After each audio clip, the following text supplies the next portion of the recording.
श्री स्वामी समर्थ. आषाढी एकादशी म्हणजेच देवशयनी एकादशीपासनं 6 जुलैपासनं चातुर्मासाला सुरुवात होणार आहे. चातुर्मास हा खूप महत्त्वाचा मानला जातो. या 4 महिन्यांच्या कालावधीमध्ये अनेक प्रकारची व्रतवैकल्य केले जातात. दानधर्म, पूजा, पाठ आणि त्याचबरोबर संकल्प करून व्रत केले जातात. कारण या 4 महिन्यांमध्ये केलेलं पुण्य आणि सेवेचं फळ हे अक्षय, अगणित आपल्यासोबत राहत असतं.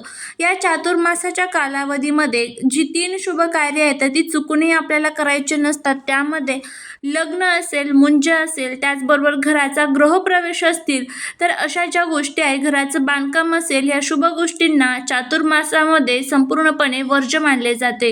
आता त्याचबरोबर चातुर्मासामध्ये अनेक प्रकारचे नियमसुद्धा आपल्याला पाळायचे असतात. चातुर्मासामध्ये आपल्याला काही गोष्टी टाळायच्या असतात. त्यामध्ये जर तुम्हाला शक्य झालं तर कांदा लसूण सुद्धा आपल्याला टाळायचा असतो आणि अशा अनेक गोष्टी आहेत. तर त्या संपूर्ण जाणून घेण्यासाठी तुम्हाला खाली दिलेल्या छोट्याशा त्रिकोणवरती क्लिक करा आणि संपूर्ण माहिती तुम्हाला त्या व्हिडिओमध्ये मिळून जाईल. श्री स्वामी समर्थ.